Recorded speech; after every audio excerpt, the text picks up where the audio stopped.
Saat Perang Pasifik atau yang dikenal dengan nama Perang Asia Timur Raya yang berlangsung selama 4 tahun, Jepang mengalami beberapa kekalahan dan menuju ambang kehancuran.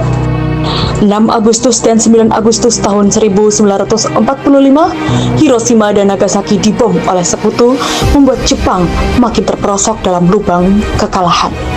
Sampai akhirnya, tanggal 14 Agustus 1945, Jepang menyerah tanpa syarat kepada sekutu. Berita tentang kekalahan tersebut sangat dirahasiakan oleh Jepang.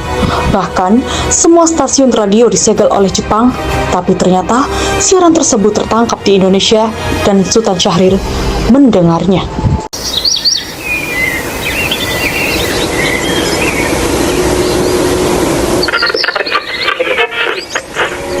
Till the end of time.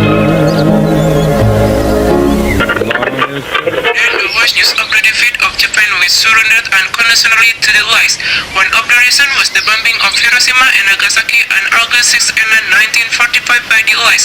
As a result, Japan lost most of its troops and troops. Pada tanggal 10 Agustus 1945, Sultan Syahrir di kediamannya sedang asik duduk dan mendengar siaran radio. Siaran radio berputar, lalu terdengar kabar bahwa 2 kota besar di Jepang telah dibom. Mendengar kabar itu, Sultan Syahrir segera menemui golongan muda lainnya. Hai Sultan Syahrir, mengapa engkau terburu-buru kemari? Saya baru saja mendengar dari BBC bahwasanya 2 kota besar di Jepang baru saja dibom oleh sekutu. Ini kesempatan kita untuk merdeka. Berita baik, Bung. Bagaimana kalau kita beritahu berita ini kepada Bung Karno dan Bung Hatta? Tapi dengar-dengar Bung Karno dan Bung Hatta baru saja pergi ke Vietnam menemui seseorang. Kita tunggu mereka pulang, jangan mengambil keputusan sendiri. Bagaimana? Apakah kalian semua setuju? 2 hari berlalu. Berita kedatangan Bung Karno dan Bung Hatta di tanah air terdengar oleh golongan muda. Golongan muda langsung datang menemui Bung Hatta dan Bung Karno di kediaman Bung Karno. Ada apa anak muda? Kalian tampak tergesa-gesa. Ada berita penting. 2 hari yang lalu, saat Bung Karno dan Bung Hatta pergi ke Vietnam, saya mendengar di radio BBC bahwasanya 2 kota besar di Jepang dibom habis oleh sekutu. Bukankah ini kesempatan kita untuk merdeka? Sultan Syahrir, 2 hari lalu saya bertemu Marsikal Terlauchi di Dalat, Vietnam. Beliau menjanjikan Indonesia kemerdekaan di tanggal 24 Agustus 1945. Lebih baik kita tunggu saja sampai 24 Agustus. Apakah Jepang akan memberikan janjinya kepada Indonesia? Benar, Jepang sudah memberikan janji kemerdekaan kepada kita. Kita tunggu saja tanggal 24 Agustus. Kemerdekaan itu sudah di tangan kita. Apa jadinya jika kemerdekaan kita menunggu tanggal yang dijanjikan Jepang? Itu berarti kemerdekaan kita dikasih oleh Jepang. Bung, ini kesempatan kita untuk mengubah nasib bangsa kita, apalagi yang Bung Karno dan Bung Hatta pikirkan. Kamu tidak mengerti anak muda. Lagi pula mempersiapkan kemerdekaan secara singkat tidaklah mudah. Jepang pun sudah memberikan kita tanggal kemerdekaan yang pas. Jepang pun akan membantu kita dalam mempersiapkan kemerdekaan. Sultan Syahrir menggebrak meja, lalu melangkah keluar dengan helaan nafas yang berat, dan langkah Sultan Syahrir diikuti dengan golongan muda lainnya. Bagaimana ini?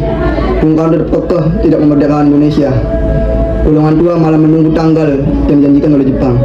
Sangat sulit meyakinkan pada orang tua itu kalau ini waktu yang tidak boleh disia-siakan. Sudah banyak saudara sebangsa kita yang mati menjadi korban dikarenakan penjajahan ini, apalagi yang mau ditunggu.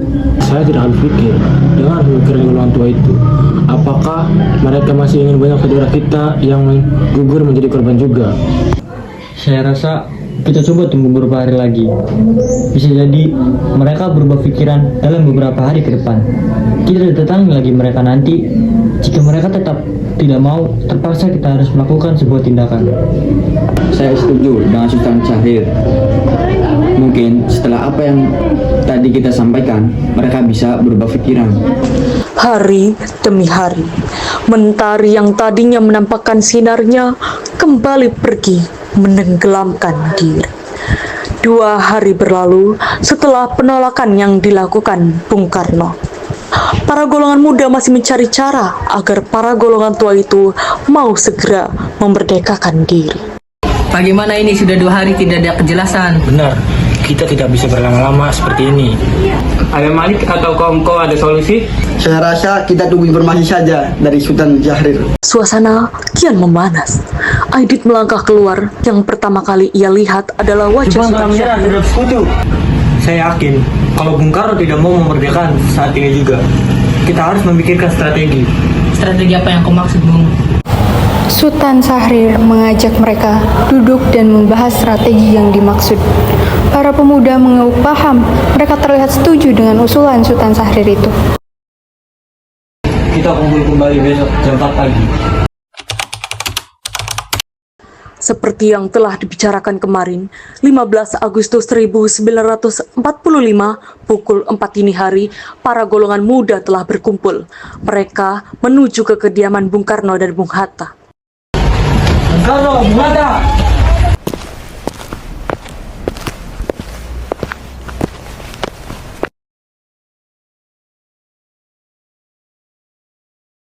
Kemarin, kami dari golongan muda mengadakan rapat, dan hasilnya setuju agar Bung Karno dan Bung Hatta segera menyusun kemerdekaan Indonesia. Kita tidak bisa begitu saja memproklamasikan kemerdekaan. Kita harus membicarakan ini di rapat PPKI. Kita tidak bisa mempercayai PPKI karena PPKI dibentuk oleh Jepang. Apakah kita perlu menunggu janji Jepang untuk kemerdekaan Indonesia? Kita harus merebut kekuasaan ini dari Jepang, Bung. Malam ini juga kita kobarkan revolusi. Kami siap mempertaruhkan jiwa kami, Bung. Jika Bung Karno tidak bertindak cepat, akan ada pertumpahan darah esok hari. Sekarang saya ke pojok situ. Lalu potonglah batang leher saya. Jangan tunggu esok hari. Ikat mereka.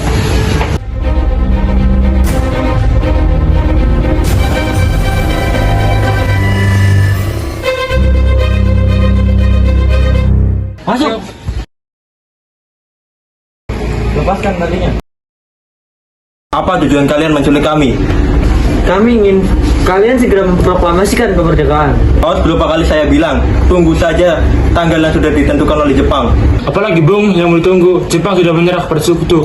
Bung, jika kita menunggu tanggal yang diberikan oleh Jepang, artinya kemerdekaan kita itu diberi, bukan hasil kita sendiri. Benar, Bung.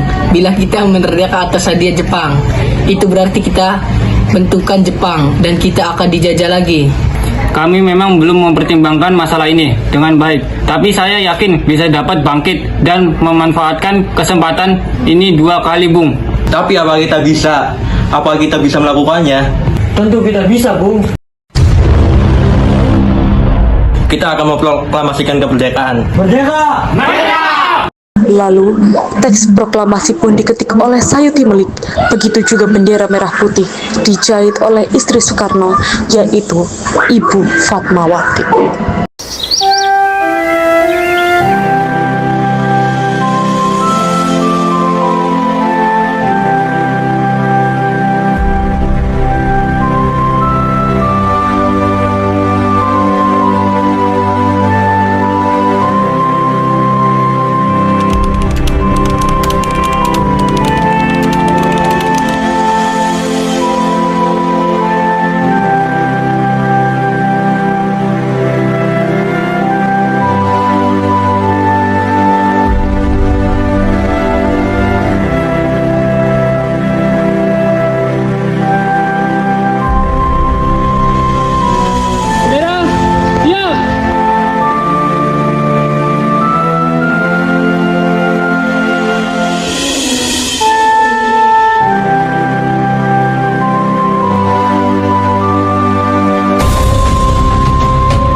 Proklamasi.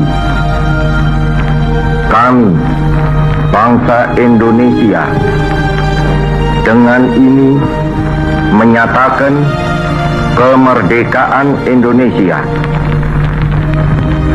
Hal-hal yang mengenai pemindahan kekuasaan dan lain-lain diselenggarakan dengan cara saksama dan dalam tempo yang sesingkat-singkatnya.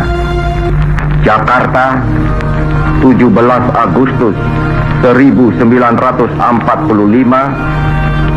atas nama bangsa Indonesia, Soekarno, Hatta.